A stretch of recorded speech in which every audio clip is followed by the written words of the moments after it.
పెచ్చరిల్లుతున్న ఈ సందర్భంలో అశాంతి, తెలంగాణ అభద్రతాభావం, అరాచకం గురించి మాట్లాడాల్సి వస్తున్నందుకు చాలా బాధపడుతున్నాం. నిన్న హైదరాబాద్ నగరం నడిబొడ్డున హైడ్రా బాధితులకు రేవంత్ రెడ్డి ధనదాహానికి ప్రపంచ బ్యాంకుతో కుమ్మక్కయి ఆ నిధులతో ప్రజల జీవితాలను శిథిలం చేసి ఆ శిథిలాల మీద మరి మూసీ నదిని అనుకుంటున్న రేవంత్ రెడ్డి ధనదాహానికి వ్యతిరేకంగా ప్రజలందరూ కూడా బాధలో ఉంటే, పుట్టెడు దుఃఖంలో ఉంటే వాళ్ళందరినీ ఓదార్చడానికి పోయిన మా నాయకులు, భారత రాష్ట్ర సమితి వర్కింగ్ ప్రెసిడెంట్ కేటీఆర్ గారి మీద పట్టపగలే నగరం నడిబొడ్డున విద్యానగర్ చౌరస్తాలో 12:14 సిటీ యూత్ కాంగ్రెస్ ప్రెసిడెంట్ మోతా రోహిత్ నాయకత్వంలో 20 మంది గూండాలు వచ్చి పట్టపగలే దాడి చేసిండ్రు. దీన్ని పూర్తిగా మరి ప్రజలు, ప్రజాస్వామికవాదులు, అన్ని పార్టీలు కూడా ఖండించాలని చెప్పేసి ఈ సందర్భంగా మరి రిక్వెస్ట్ చేస్తున్నాం. ఒక సీనియర్ మినిస్టర్, తెలంగాణ రాష్ట్రాన్ని ప్రపంచ పటంలో నిలబెట్టిన ఒక గొప్ప దార్శనికులు,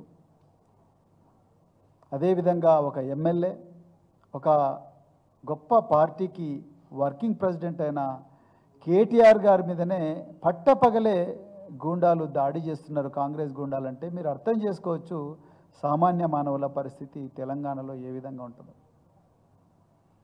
ఇలా విచిత్రం ఏంటంటే పోలీసుల వైఖరి ఒకవైపు హాస్యాస్పదంగా ఉన్నది, ఇంకొక వైపు ఆందోళనకరంగా కూడా ఉన్నది, అనుమానాస్పదంగా కూడా ఉన్నది.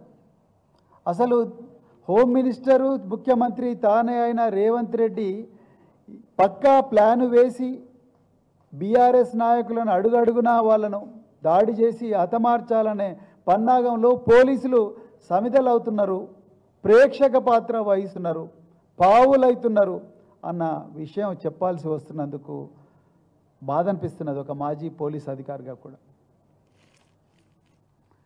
మీరు చూడండి, నిన్న ప్రజలందరూ, వేలాది మంది ప్రజలు అంబర్పేట నియోజకవర్గంలో శాంతియుతంగా పోలీసుల పహారాలను జరిగిన మీటింగు, ఆ మీటింగ్ అయిపోయిన తర్వాత బయటికి పోగానే 20 నుంచి 30 మంది వచ్చి కారు మీద దాడి చేసిండ్రు. నేను ఒక్కటే ప్రశ్న అడుగుతున్నా నగర పోలీస్ కమిషనర్ గారిని, మరి కేటీఆర్ గారి మీటింగ్ జరుగుతున్నది, మీ స్పెషల్ బ్రాంచ్ పోలీసు వాళ్ళు ఉన్నారు, అక్కడ ఇంటెలిజెన్స్ పోలీసు వాళ్ళు ఉన్నారు, బయట 100 మంది లా అండ్ ఆర్డర్ పోలీసులు గస్తీ జరుగుతూనే ఉన్నారు, మరి 20 మంది ఎక్కడికెళ్ళి వచ్చిండ్రు?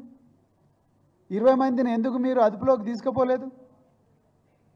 అదుపులో తీసుకొని వాళ్ళని నల్లకుంట పోలీస్ స్టేషన్లనో, లేకపోతే అంబర్పేట పోలీస్ స్టేషన్లనో, లేకపోతే గోషమాల్ స్టేడియంకో మమ్మల్ని తరలించినట్టు వాళ్ళని కూడా తరలియాలిగా.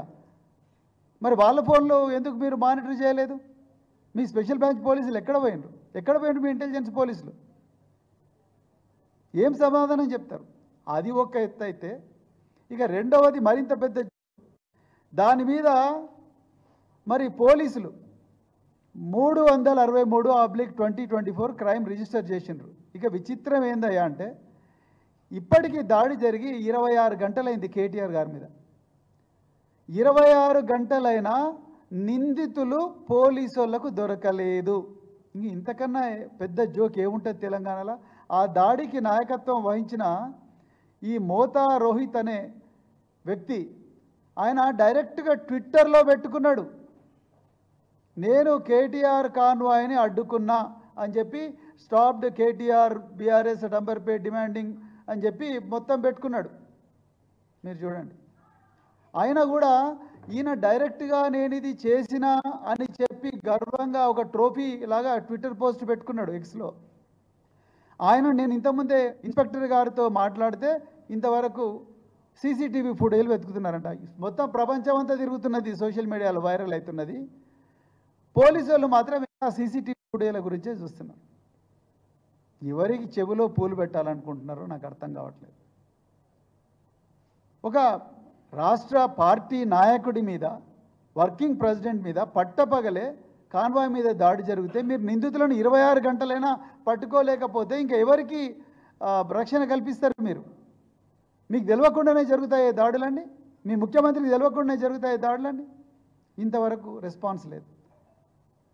అదేవిధంగా ఇలా నిన్నగాక మొన్న మేమందరం ఈ హైడ్రా బాధితులకు, ఈ మూసీ సుందరీకరణ అనే ఒక గొప్ప భారీ కుంభకోణం యొక్క బాధితులు అవుతున్నారో వాళ్ళందరినీ ఓదార్చడానికి ఇక్కడ తెలంగాణ భవన్లో నుంచి అందరం కలిసి మరి కాన్వాయ్లో కిషన్ బాగ్, దాని తర్వాత మిగతా అత్తాపూర్ ప్రాంతాలకు పోవాలనుకున్నాం.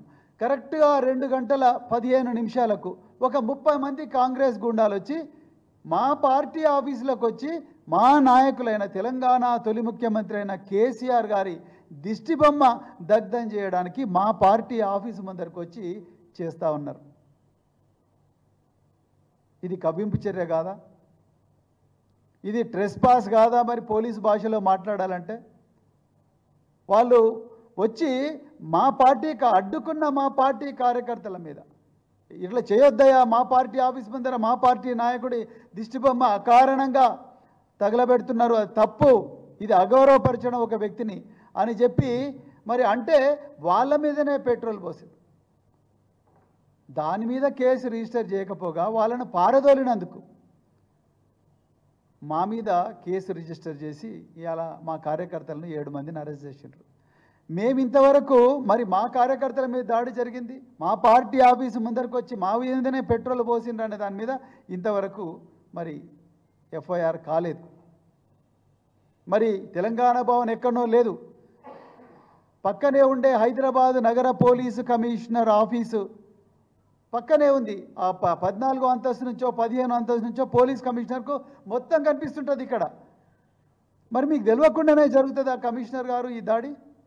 ఆ 50 మంది వాళ్ళకి ఎవరు తెలియకుండా అదృశ్యంగా వచ్చింటారా? మరి అండర్ గ్రౌండ్ నుంచి వచ్చింటారా? వాళ్ళు అందరి ముందరనే స్లోగన్లు ఇచ్చుకుంటే 50 మంది దిష్టిబొమ్మ పట్టుకొని వస్తుంటే ఎందుకు మీ పోలీసులు ఆపలేదు? మా పార్టీ చరిత్రలో ఇప్పటి వరకు లేదు. ఇది 24 సంవత్సరాల పార్టీ చరిత్రలో, 14 సంవత్సరాల ఉద్యమ చరిత్రలో ఒక్కరోజు కూడా తెలంగాణ ఉద్యమం బలంగా ఉన్న రోజుల్లో కూడా ఒక్కరోజు కూడా పార్టీ గాంధీ భవన్కు పోలేదు, బీజేపీ భవన్కు పోలేదు, లేకపోతే ఎన్టీఆర్ ట్రస్ట్ భవన్కు, ఎన్టీఆర్ టీడీపీ పార్టీ ఆఫీస్కి కూడా పోలేదు. పక్కనే ఉంటుంది, అక్కడికి కూడా పోలేదు.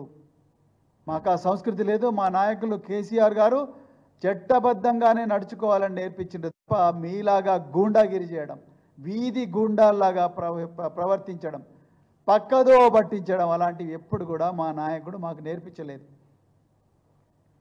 ఇలా మీరే దాడులు చేస్తూ ఉన్నారు. హరీష్ రావు గారి క్యాంప్ ఆఫీస్ మీద పట్టపగలే లైవ్ టెలికాస్ట్ పెట్టి మరీ దాడి చేశారు. మరి ఎక్కడ పోయినారు పోలీసు వాళ్ళు? దాన్ని ఎందుకు అడ్డుకోలేదు? పాడి కౌశిక్ రెడ్డి గారు అరికపూడి గాంధీ ఇంట్లోనే ప్రెస్ మీట్ పెట్టి నేను కౌశిక్ రెడ్డి ఇంటికి పోతున్నా, ఎందుకంటే ఆయన మా ఇంటికి వస్తలేడు అని చెప్పి ఓపెన్గా ఛాలెంజ్ చేసి మరి పోలీస్ ఎస్కార్ట్తో సహా వచ్చి 100 మంది పోలీస్ సమక్షంలోనే కౌశిక్ రెడ్డి గారి మీద, వాళ్ళ ఇంటి మీద దాడి చేసిండ్రు. మరి ఎక్కడ పోయిండ్రు పోలీసులు? ఎక్కడ పోయిండు హోంమంత్రి? ఎక్కడ పోయిండు ముఖ్యమంత్రి? ఇదంతా కూడా పక్కా ప్లాన్ ప్రకారమే జరుగుతున్నది. ఎందుకంటే బీఆర్ఎస్ పార్టీ ఈ ప్రపంచ బ్యాంకు నిధులతోని, మెగా కాంట్రాక్టర్లతోని రేవంత్ రెడ్డి కుమ్మక్కై ఈ హైదరాబాదు నగరంలో మూసీ నది సుందరీకరణ పేరుతో 1,50,000 కోట్ల కుంభకోణాన్ని బీఆర్ఎస్ పార్టీ అడ్డుకుంటుందనే కసితోని, అక్కసుతోని 6 గ్యారంటీల అమలు కోసం బీఆర్ఎస్ పార్టీ వీరోచితంగా పోరాడుతున్నది, పీడిత ప్రజల పక్షాన ఉన్నదని తెలుసుకొని వీళ్ళ బండారం బయటపడుతుందని చెప్పి ఇవాళ మరి రేవంత్ రెడ్డి కవ్వింపు చర్యలకు దిగజారుతున్నాడు. అదేవిధంగా పక్కదో పట్టిస్తున్నాడు. నేర ప్రపంచంలో మరి బ్యాంకుల దగ్గర ఎవరైనా పేదవాళ్ళు డబ్బులు అన్నీ కూడా బ్యాంకు నుంచి విత్డ్రా చేసుకొని బిడ్డల పెళ్ళిళ్ళ కోసమో లేకపోతే ఇల్లు కట్టుకోవడం కోసం పోతుంటే ఒక రామ్జీ నగర్ గ్యాంగ్ అని ఉంటుంది.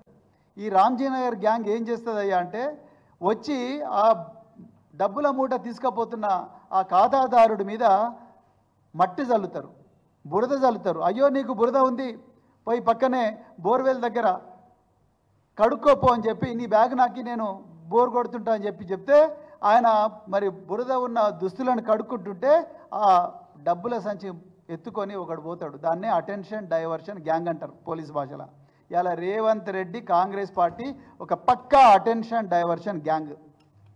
ఇలా ఈ 6 గ్యారంటీలు అమలు చేయండి అని తెలంగాణ ప్రజలు ఉద్యమిస్తుంటే వీళ్ళు ఇలా దీని నుంచి తప్పించుకోవడం కోసం ఇలా మా నాయకుల మీద దాడులు చేస్తూ ఉన్నారు.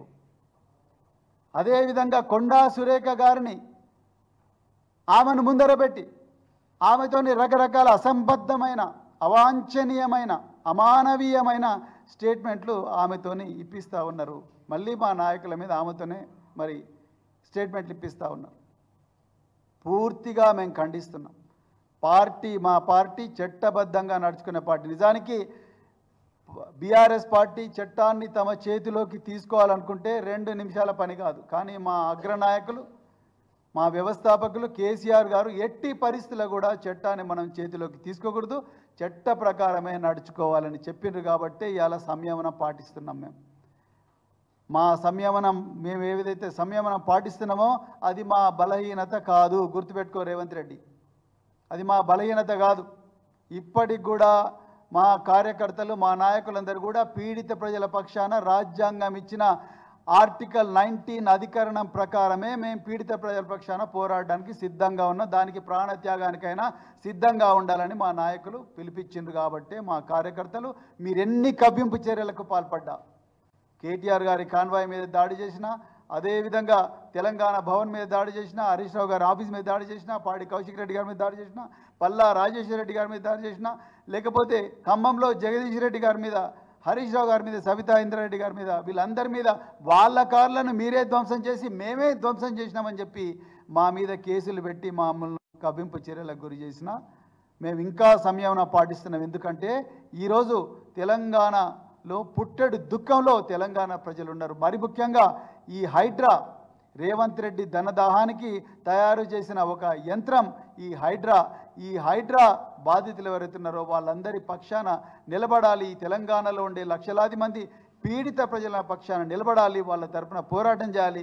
మాతో పాటు వచ్చే ప్రతి ప్రజాస్వామిక శక్తిని మరి ఈ విశాల వేదికలో మమేకం చేయాలి. ఈ ప్రజల కోసం, పీడిత ప్రజల కోసం పోరాడాలని పార్టీ నిర్ణయించుకున్నది. కాబట్టే మీ కవ్వింపు చర్యలకు మేము మరి ఓపిక బట్టి చూస్తూ ఉన్నాం. కానీ మా ఓపిక కూడా హద్దుంటుంది రేవంత్ రెడ్డి, గుర్తుపెట్టుకో. నీ బండారం బయటపడుతూనే ఉన్నది. రాబోయే రోజుల్లో ఇంకా నీ బండారాలు ఎన్ని వేల కోట్ల, లక్షల కోట్ల కుంభకోణాలు, ఎంతమంది మెగా కాంట్రాక్టర్లతో నువ్వు రహస్య ఒప్పందాలు కుదుర్చుకున్నావు, వాటి వివరాలు త్వరలోనే మళ్ళీ ఇదే వేదికగా బయట పెట్టబోతున్నాం. మేము మా నాయకులు బయట పెట్టబోతూ ఉన్నారు. అందుకొరకు నీ బండారం బయటపడ్డది. ఏ విధంగా అయితే శ్రీలంకలో మహేంద్ర రాజపక్ష, గోడ్బయ రాజపక్ష ప్రజాగ్రహానికి గురై మాల్దీవులకు ఎట్లయితే పారిపోయినరో, నువ్వు కూడా ఈ తెలంగాణ ప్రజలు, మరి ముఖ్యంగా ఈ పీడిత ప్రజానీకం ఏదైతే ఉన్నదో, ఈ హైడ్రా బాధిత ప్రజానీకం ఏదైతే ఉన్నదో, మూసీ నది సుందరీకరణ అనే ఈ బుల్డోజర్ల చక్రాల కింద నలిగిపోతున్న ప్రజానీకం ఎవరైతే ఉన్నారో వాళ్ళందరూ నీ మీద తిరుగుబాటు చేస్తారో ఆ రోజు నువ్వు కూడా ఎక్కడికో పారిపోయే పరిస్థితి వస్తుంది. నీ గుండెల మీద రాసి పెట్టుకో రేవంత్ రెడ్డి. ఇలా నేను తెలంగాణ ప్రజలందరినీ మా పార్టీ తరపు నుంచి ఒక్కటే కోరుకుంటున్నా, ఒక్కసారి మీరు చూడండి ఎవరు పీడిత ప్రజల వైపు ఉన్నారు, ఎవరు ప్రపంచ బ్యాంకు వైపు ఉన్నారు. రేవంత్ రెడ్డి ప్రపంచ బ్యాంకు వైపు ఉన్నాడు. ఇలా కేసీఆర్ గారు, కేటీఆర్ గారు, భారత రాష్ట్ర సమితి వీళ్ళందరూ కూడా పీడిత ప్రజల పక్షాన ఉన్నారు. పీడిత ప్రజల పక్షాన ఉన్నందుకు మాకు ఈరోజు అందుతున్న బహుమానాలు, ఈరోజు దాడులు జరుగుతూ ఉన్నాయి, అక్రమంగా కేసులు జరుగుతూ ఉన్నాయి. ఇలా సోషల్ మీడియాలో నేను దాడి చేసినాను ఓపెన్గా కేసు పెడుతుంటే, ఓపెన్గా పోస్టులు పెడుతుంటే అతని మీద కేసులు పెట్టలేదు పోలీసులు. పేద ప్రజలు వాళ్ళ బాధనంతా కూడా వెలగక్కుతుంటే సోషల్ మీడియా వేదికగా వాళ్ళ మీద కేసులు పెట్టిండ్రు. మరి ఈయన మీద ఎందుకు పెట్టలేదు కేసు? సోమాటో. ఎందుకంటే ఈయన అధికార పార్టీ, రేవంత్ రెడ్డి అనుచరుడు, అందుకొరకు పెట్టలేదు. ఇదే పక్షపాతం ఈరోజు జరుగుతూ ఉన్నది. నిరంకుశ పాలన, దౌర్జన్యకరమైన పాలన, అదేవిధంగా అరాచక పాలన, గూండాల పాలన, రౌడీల పాలన తెలంగాణలో జరుగుతూ ఉన్నది. దీన్ని అందరూ కూడా ప్రజలు, ప్రజాస్వామిక వ్యక్తులు, అందరి శక్తులు అందరూ కూడా ఖండించాలి. పెద్ద ఎత్తున కూడా ఇదే నినాదంతో మేము పీడిత ప్రజలకు రక్షణగా ఉంటాం, రక్షణ కవచంగా ఉంటాం, వాళ్ళకి న్యాయం జరగాలనే నినాదంతోనే ఇలా బీఆర్ఎస్ పార్టీ ప్రజల్లోకి పోబోతున్నది. అదేవిధంగా కేటీఆర్ గారి మీద మీరు కేటీఆర్ గారు కానీ తర్వాత పార్టీ నాయకుల మీద మీరు ఎన్ని దాడులు చేసినా మేము వెనకడుగు వేసే ప్రసక్తే లేదు. మేము ముందరనే చెప్పినాం, ఈ పేద ప్రజల కోసం ప్రాణ త్యాగానికి కూడా సిద్ధమవుతాం. త్యాగాల పునాదుల మీదనే నిర్మించబడ్డది భారత రాష్ట్ర సమితి. ఆ విధంగానే వచ్చింది తెలంగాణ. ఎట్టి పరిస్థితుల్లో కూడా నీలాంటి ప్రపంచ బ్యాంకు ఏజెంట్ల ఈ కవ్వింపు చర్యలకు కానీ, వెన్నుపోట్లకు కానీ, లేకపోతే ఈ దుష్ట చర్యలకు కానీ భయపడే సవాల్ లేదని చెప్తూ మరొక్కసారి తెలంగాణ ప్రజలందరూ కూడా వీటిని గుర్తించాలని చెప్పి కోరుకుంటూ ముగిస్తున్నా. జై తెలంగాణ.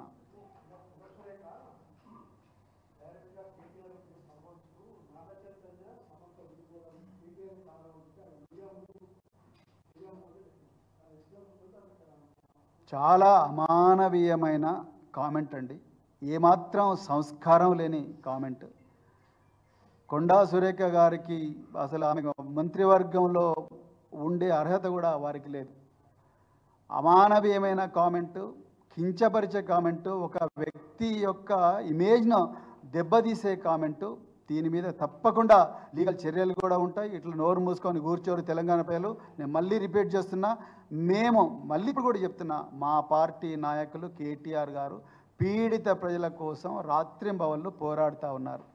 ఆ పోరాటాన్ని చూసి తట్టుకోలేక మా బండారం బయటపడుతుందని చెప్పి కాంగ్రెస్ పార్టీ ఇలా కొండా సురేఖ గారితో చాలా విచ్చలవిడి, అంటే సంస్కృతి లేక సంస్కారం లేని కామెంట్స్ చేయిస్తూ ఉన్నారు.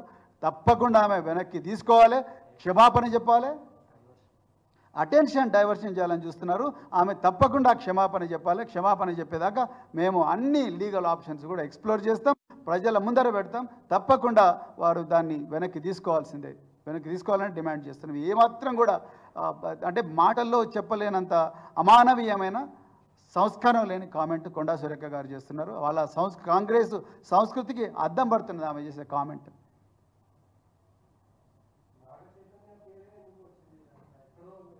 అది మీరు కొండా సురేఖ గారినే అడగాలి. ఆమె ఎక్కడి నుంచి వస్తున్నాయి ఆమె ఇన్ఫర్మేషను, ఆమె సోర్స్ ఏంది, ఆమెనే అడగాలి. ఇది తప్పండి.